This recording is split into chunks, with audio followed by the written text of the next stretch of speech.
नमस्कार दोस्तों, मैं अक्षय पटेल आपका हार्दिक स्वागत करता हूं अपने यूट्यूब चैनल इजी फार्मेसी में। दोस्तों हमारे चैनल को लाइक करें, शेयर करें एंड सब्सक्राइब करें। दोस्तों आज हम लोग पढ़ने जा रहे हैं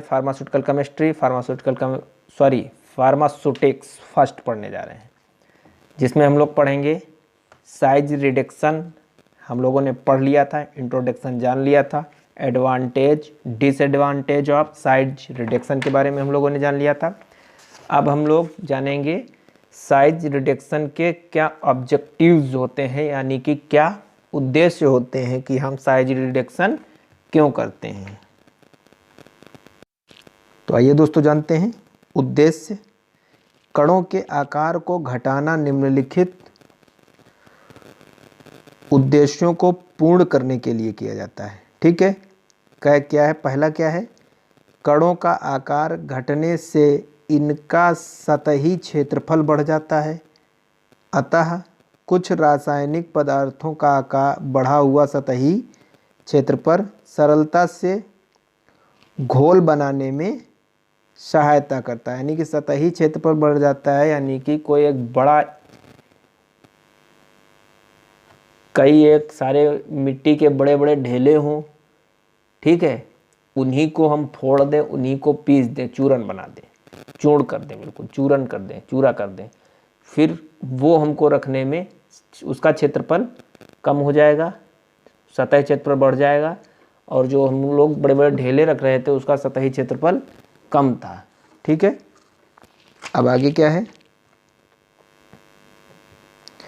वनस्पति औषधियों के आकार घटने पर यह निष्कर्षण के लिए प्रयुक्त विलयन की भेदक क्षमता को बढ़ाता है, क्योंकि सतही क्षेत्रफल बढ़ने पर औषधि का निष्कर्षण ठीक प्रकार से हो जाता है। अब इसमें दोस्तों बात करते हैं हम लोग निष्कर्षण क्या है। इसको हम लोग बहुत ही विस्तृत से पढ़ेंगे दोस्तों। निष्कर्षण के बारे में छोटी सी बात बता देते हैं। निष्कर्षण क्या है? किसी भी ड्रग से एक्टिव कॉन्स्टिट्यूएंट को निकालना निष्कर्षण कहलाता है। ठीक है, उससे जो है निष्कर्षण ठीक प्रकार से हो पाता है। ठीक है दोस्तों, आगे बात करते हैं। आकार घटने से निश्चित औषधियों को चिकित्सकीय प्रभावकता बढ़ जाती है। ठीक है, उदाहरण है ग्राइसोफ्लेविन की चिकित्सकीय प्रभावकता इसका आकार घटने से बढ़ जाती है। ठीक है, आगे क्या है? यदि विभिन्न ठोस पदार्थों के आकार को घटाकर एक समान आकार दिया जाए तो इनका मिश्रण सरलता से हो जाता है या सरलता से बनाया जा सकता है। ठीक है, तथा बनने वाले उत्पाद भी एक समान होते हैं। ठीक, जब मैंने वही बताया कि जब आपकी हल्दी रहेगी, उसका बड़ा बड़ा ढेला रहेगा, उसको जब आप पिसाएंगे नहीं, उसकी बड़ी गांठ रहेगी, तो उसको आप मिला नहीं सकते किसी भी चीज़ में जल्दी। एक हम पिसा मिर्च लेते हैं या पिसा धनिया लेते हैं और वो हल्दी की गांठ लेते हैं, दोनों को मिलाएंगे नहीं मिल पाएगा। लेकिन जब हल्दी को हम चूरा बना देंगे और धनिया हमारा चूरा पहले से ही, तो उसको मिलाएंगे तो बड़े सावधानी से, बड़े आसानी से और बहुत ही जल्दी मिल जाएगा। वही बात यहाँ पर बताई गई है दोस्तों। पायस की स्थिरता को बढ़ाने के लिए तैलीय कणों के आकार को घटाना चाहिए। मलहम, पेस्ट तथा क्रीम के कणों के आकार घटने से इनकी बाह्य बनावट बेहतर हो जाती है। ठीक है, सस्पेंशन के कणों के आकार की एक महत्वपूर्ण भूमिका होती है। आकार के कण सस्पेंशन की स्थिरता को बढ़ाते हैं।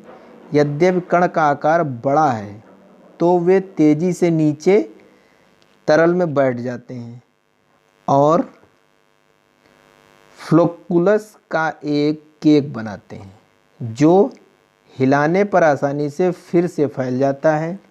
दूसरी ओर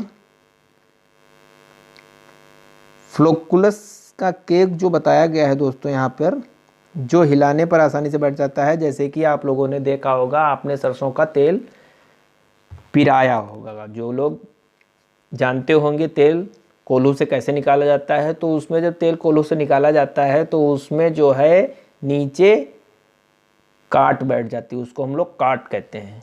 जो गाढ़ा उसका मटेरियल रहता है उसको ही केक बोलते हैं और उसी को हम लोग काट बोलते हैं। वो नीचे बैठ जाता है, फिर उसको आप हिलाएंगे तो तेल में वो फिर से घुल जाएगा। वही बताया जा रहा है यहाँ पर, ठीक है। दूसरी ओर यद्यपि कण का आकार बहुत छोटा होता है तो वे एक कॉम्पैक्ट केक बनाते हैं। बनाने के लिए धीरे धीरे नीचे तरल में बैठ जाते हैं जो शायद हिलाने पर आसानी से फैल ना सकें, ठीक है। दूसरा क्या है, त्वचा तथा आंत पर प्रयोग किए जाने वाले बाह्य उत्पाद दरदरे कणों से मुक्त होने चाहिए क्योंकि यह प्रयोग के स्थान पर जलन उत्पन्न कर सकता है। यानी कि दोस्तों आप लोगों ने अगर स्क्रब यूज किया होगा त्वचा पे, स्क्रब में क्या देखा होगा, आपके छोटे छोटे दाने होते हैं जो कि आप स्किन पे रगड़ते हैं, स्क्रब करते हैं, तो वो फिर थोड़ी देर बाद में हल्की सी आपको जलन सी महसूस होती है। वही बताया गया है, ठीक है। मिलिंग से उत्पाद नमी युक्त पदार्थ को सुखाने में सुविधा होती है। मिलिंग के द्वारा कणों का सतही क्षेत्रफल बढ़ जाता है जिससे सूखने की दर बढ़ जाती है। आकार घटाने से औषधि की स्थूलता घट जाती है।